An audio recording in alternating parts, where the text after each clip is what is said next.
Hi hello guys, welcome to our channel. இன்றைக்கி நம்ம என்ன பார்க்க போகிறோம் அப்படின்னு பார்த்தீங்கன்னா, டெட் பேப்பர் 2ல் சயின்ஸில் ஒரு 60 கொஸ்டின்ஸ் இம்பார்ட்டன்ஸ் தான் நம்ம பார்க்க போகிறோம். ஸோ 8th ஸ்டாண்டர்ட் புக்கு இருக்கக்கூடிய டாபிக்ஸ் எல்லாமே நம்ம பார்த்திங்க அப்படின்னா ஃபுல்லாகவே கவர் பண்ணியிருக்கோம். இதில் பார்த்திங்க அப்படின்னா உங்களுக்கு டோட்டலாகவே உங்களுக்கு ஒரு 500 கொஸ்டின்ஸ் இருக்குது. ஸ்ப்ளிட் பண்ணி நம்ம 60 கொஸ்டின்ஸ் தான் நம்ம பார்ட் 1லேருந்து பார்ட் 5 வரைக்கும் போடலான்னு இருக்கோம். ஸோ வீடியோவை ஸ்கிப் பண்ணாமல் கடைசி வரைக்கும் பாருங்கள். பிடிஎஃப் வேணும் அப்படின்னா பிடிஎஃப் நம்மக்கிட்ட அவைலபிளாக இருக்குது. பிடிஎஃப் உங்களுக்கு ஜஸ்ட் 200 ருபீஸ்க்கு நம்ம கொடுத்துட்டு இருக்கோம்.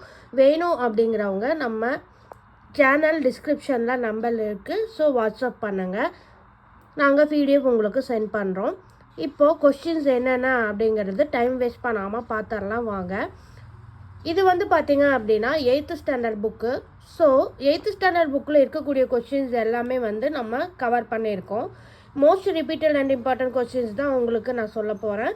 ஃபஸ்ட்டு கொஸ்டின் பாருங்கள். டேஸ் கணினி நினைவகங்களில் பயன்படுகிறது? டேஸ் கணினி நினைவகங்களில் பயன்படுகிறது அப்படின்னு கேட்குறாங்க. மெய்க்கடத்திகள். செகண்ட் ஒன் பாருங்கள். டேஸ் என்பது உணரப்படும் ஒளியின் திறனாகும். டேஸ் என்பது உணரப்படும் ஒளியின் திறனாகும். ஒளிப்பாயகம் மற்றும் ஒளித்திறன். தொடுபரப்பு அதிகமாக இருந்தால் டேஸ் அதிகமாக இருக்கும்? உராய்வு. தொடுபரப்பு அதிகமாக இருக்கும்போது உராய்வு ஏற்படுகிறது. சரிங்களா? நெக்ஸ்ட் ஒன், மலைத்துளிகளில் இயற்கையாகவே கோள வடிவத்தை பெற்றிருப்பது ஏன்? மலைத்துளிகள் இயற்கையாகவே கோள வடிவத்தை பெற்றிருப்பது ஏன் அப்படின்னு கேட்குறாங்க.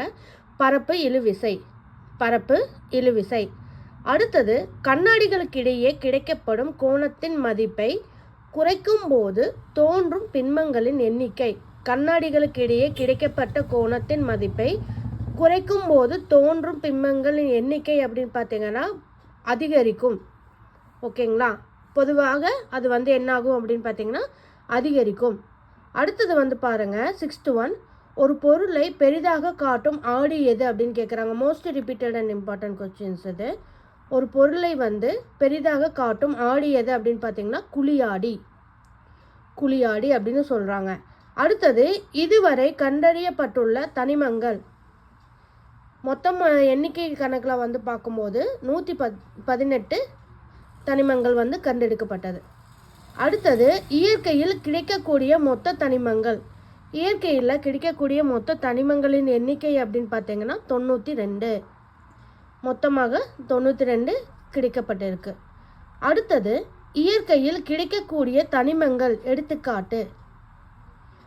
நம்ம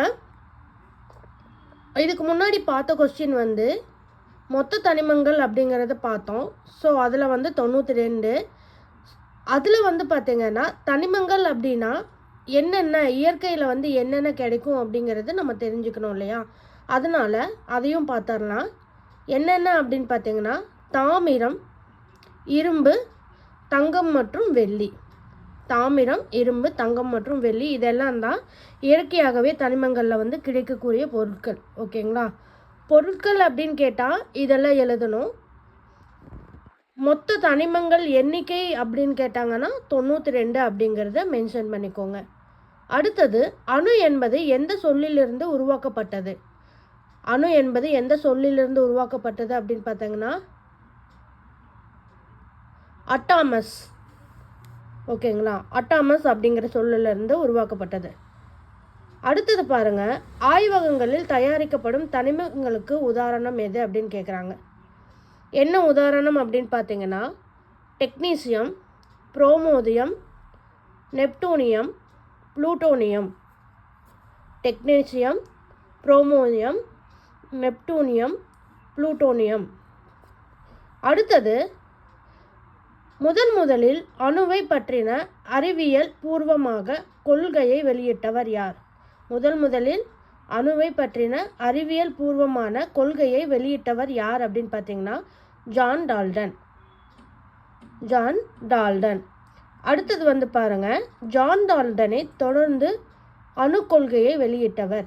ஜான் டால்டனை தொடர்ந்து அணு கொள்கையை வெளியிட்டவர் யார் அப்படின்னு பார்த்தீங்கன்னா J Thomson Rutherford. J Thomson Rutherford. அடுத்தது வந்து பாருங்க, அடுத்த கொஸ்டின், ஜான் டால்டன் அணு கொள்கையை வெளியிட்ட ஆண்டு எது? ஜான் டால்டன் அணு கொள்கையை வெளியிட்ட ஆண்டு அப்படின்னு பார்த்தீங்கன்னா 1808 ஆண்டு வந்து வெளிப்படுத்தியிருக்காரு. அடுத்தது, எண் மதிப்பும் திசையும் இருப்பதால் விசை என்பது எந்த ஒரு அளவாகும் அப்படின்னு கேட்குறாங்க. என்ன அளவு அப்படின்னு பார்த்தீங்கன்னா வெக்டர் அளவு. வெக்டர் அளவு. அடுத்தது, விசையானது எந்த அளவால் அளவிடப்படுகிறது?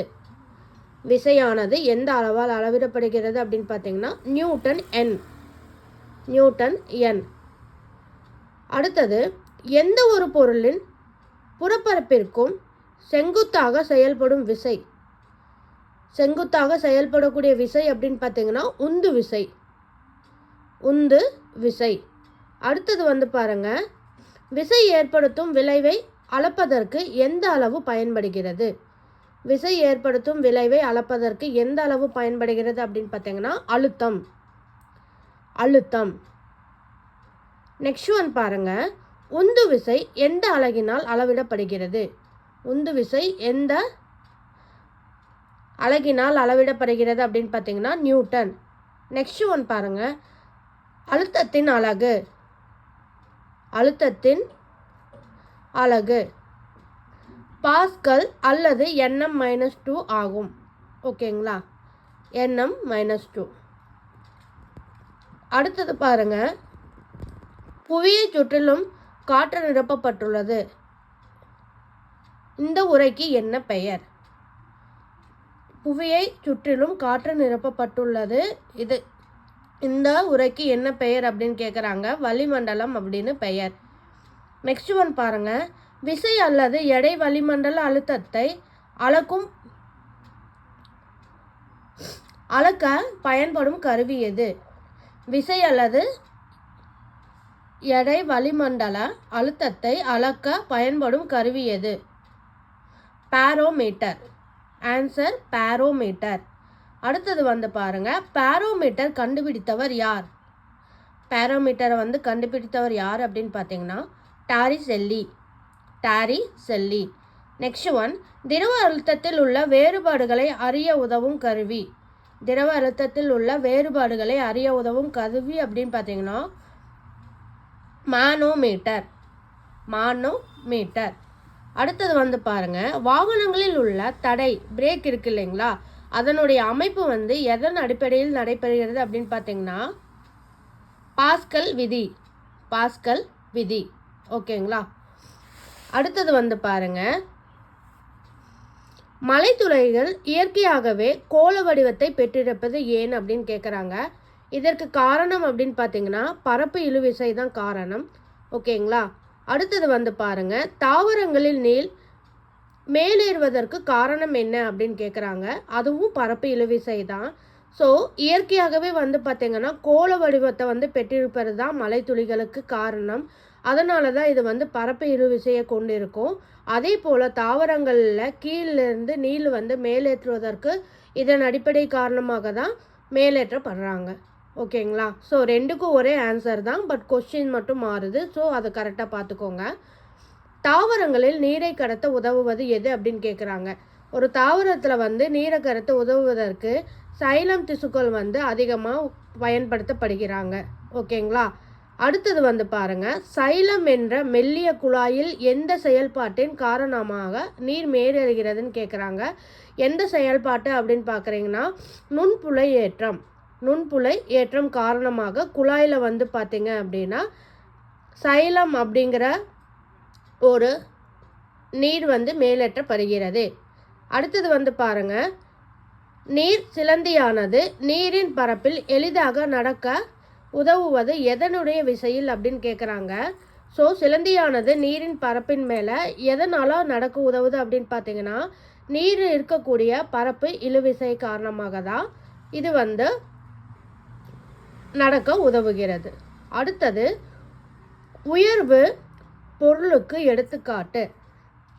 உயர்வு பொருளுக்கு எடுத்துக்காட்டு அப்படின்னு பார்த்தீங்கன்னா கிறிஸ் தேங்காய் எண்ணெய், கிராஃபைட் விளக்கெண்ணெய். கிறிஸ் தேங்காய் எண்ணெயை, கிராஃபைட் விளக்கெண்ணெய். அடுத்தது கோள அடியின் வளைந்த பரப்பில் ஒளி எதிரொலிப்பது நிகழ்ந்தால் எவ்வாறு அழைக்கப்படும்?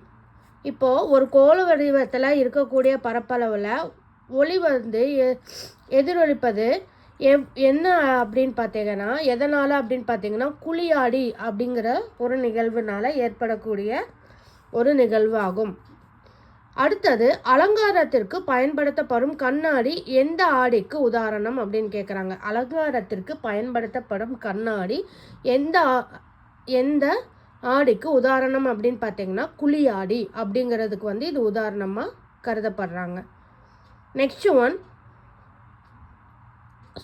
சூரிய சமயக்கலன்கள் சூரிய வெப்ப சூடேற்றி அவற்றில் பயன்படுத்தப்படும் ஆடிகள். ஆகியவற்றினாலும் சேம் ஒரே இது தான். ஸோ அதுக்கு ஆன்சர் அப்படின்னு பார்த்தீங்கன்னா பரவளைய ஆடி அப்படிங்கிறது தான் சரியான விடை. அடுத்த கொஸ்டின் பாருங்க, எந்த காலத்திலிருந்து பரவளைய ஆடி வேலை செய்யும் தத்துவம் அறியப்பட்டது? எந்த ஆடி அப்படின்னு பார்த்தீங்கன்னா கிரிக்கோ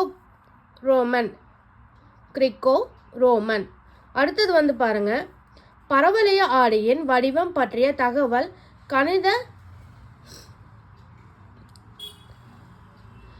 கணித வல்லுவர் டயோகிஸ் எழுதிய எந்த புத்தகத்தில் குறிப்பிடப்பட்டது? பரவளைய ஆடியின் வடிவம் பற்றிய தகவல் கணித வல்லுனர் டயோக்லிக் எழுதிய எந்த புத்தகத்தில் குறிப்பிடப்பட்டது அப்படின்னு பார்த்தீங்கன்னா எரிக்கும் ஆடிகள். அடுத்த கொஸ்டின் பாருங்க,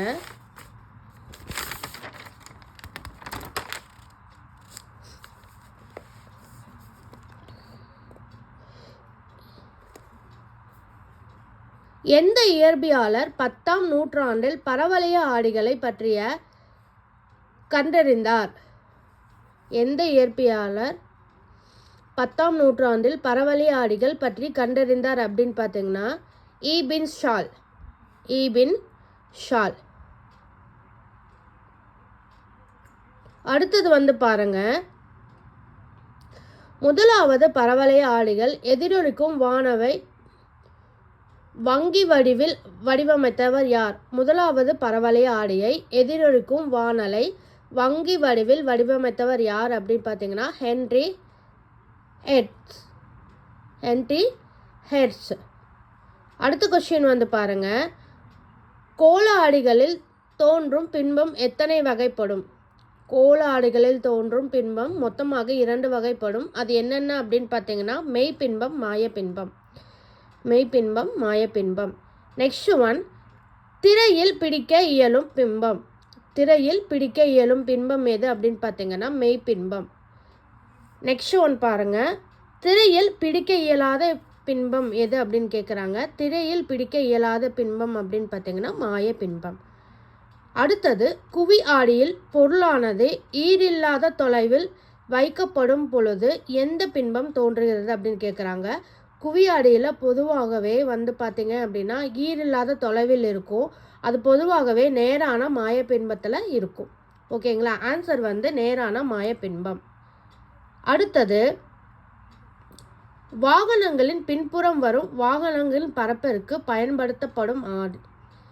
வாகனங்களின் பின்புறம் வரும் வாகனங்களை பார்ப்பதற்கு பின்படுத்தப்படும் ஆடி எது அப்படின்னு பார்த்தீங்கன்னா குவி ஆடி தான். இது பொதுவாகவே பார்த்தீங்கன்னா தலைகீழான மெய்பின்பத்தின் வடிவத்தில் தோற்றுவிக்கும். ஓகேங்களா? அடுத்த கொஸ்டின் பாருங்க, மருத்துவமனை, தங்கும் விடுதிகள், பள்ளிகள் மற்றும் அங்காடியில் பயன்படுத்தப்படுவது எது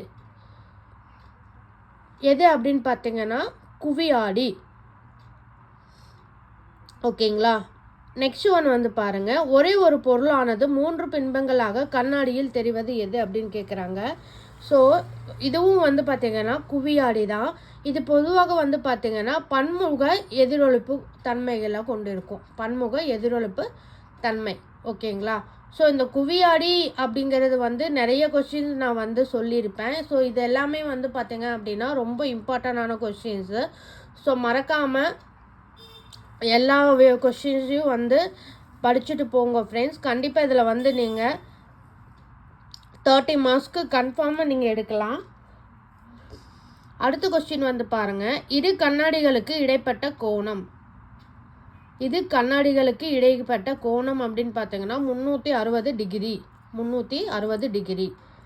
அடுத்தது குழந்தைகளால் விளையாட்டு பொருளாக பயன்படுவது எது அப்படின்னு கேட்குறாங்க. குழந்தைகள் வந்து விளையாடுறதுக்கு பயன்படுத்தப்படும் பொருள் எது அப்படின்னு பார்த்தீங்கன்னா கலைடாஸ்கோப். கலைடாஸ்கோப். ஓகேங்களா? அடுத்தது போரின் போதும் நீர்மூழ்கி கப்பல்களை வழிநடத்தவும் பயன்படுத்தப்படும் கருவி எது? போரின் போதும் நீர்மூழ்கி கப்பலை வழிநடத்தும் போதும் பயன்படுத்தப்படும் கருவி எது அப்படின்னு கேட்குறாங்க. பெரிஸ்கோப். பெரிஸ்கோப். அடுத்த கொஸ்டின் வந்து பாருங்க. இராணுவத்திற்கு பதுங்கி குழியிலிருந்து இலங்கையை குறிப்பதற்கு பயன்படுத்தப்படும் சுடுவதற்கும் பயன்படுத்தப்படும் எது அப்படின்னு கேட்குறாங்க. ஒரு இராணுவத்தில் பதுங்கி குழியிலிருந்து, அதாவது ஒரு இராணுவத்தப்போ வந்து டைரெக்டாக வந்து எந்திரிச்சு பார்க்கவும் முடியாது. ஸோ மறைமுகமாக பார்க்கறதுக்கு எது பயன்படுத்தப்படுகிறது அப்படின்னு பார்த்தீங்கன்னா பெரிஸ்கோப் தான் வச்சு தான் நம்ம வந்து பார்க்க முடியும். அடுத்த கொஸ்டின் வந்து பாருங்கள். உடல் உள்ளுறுப்புகளை பார்ப்பதற்கு மருத்துவர்களால் பயன்படுத்தப்படுவது எது அப்படின்னு கேட்குறாங்க. ஒளியிலை பெரிஸ்கோப். ஒளியிலை பெரிஸ்கோப். அடுத்தது ஒளிவிலகல் எண்ணிற்கு அலகு என்ன அப்படின்னு கேட்குறாங்க. ஒளிவிலகல் எண்ணிற்கு அலகு அப்படின்னு பார்த்தீங்கன்னா அதுக்கு எல்லையே இல்லை. ஸோ ஆன்சர் இல்லை அப்படிங்கிறது தான். அடுத்தது ஒளிக்கதிர்கள் ஓர் ஊடகத்தில் இருந்து மற்றொரு ஊடகத்திற்கு பயணிக்கும் பொழுது உட்படும் விதி என்ன அப்படின்னு கேட்குறாங்க. என்ன விதி அப்படின்னு பார்த்தீங்கன்னா ஸ்னெல் விதி. ஆன்சர் ஸ்னெல் விதி. அடுத்தது வெள்ளொளி கதிர்களில் வெள்ளொளி கதிர்களின் நிறப்பிரிகைகளுக்கு உதாரணம் எது அப்படின்னு கேட்குறாங்க. உதாரணம் எது அப்படின்னு பார்த்தீங்கன்னா வானவில் தான். ஆன்சர் வானவில். அடுத்தது வந்து பாருங்க. வானவில் சூரியனுக்கு எந்த திசையில் தோன்றும் அப்படின்னு கேட்குறாங்க. வானவில் பொதுவாகவே சூரியனுக்கும் எதிர் திசைக்கும் இடையில் தோன்றும். சூரியனுக்கு எதிர் திசையில். சூரியனுக்கு எதிர் திசையில். ஃப்ரெண்ட்ஸ், உங்களுக்கு வந்து இந்த வீடியோ என்னால் பார்க்க முடியாது, ரெஃபர் பண்ண முடியாது அப்படின்னு நினைக்கிறவங்க நீங்கள் வந்து பிடிஎஃப் நம்மக்கிட்ட கலெக்ட் பண்ணிக்கலாம். பிடிஎஃப் வந்து பார்த்தீங்க அப்படின்னா 6th to 12th வரைக்கும் இருக்கக்கூடிய எல்லா லெசன்ஸுமே 1 by 1 liner questions book back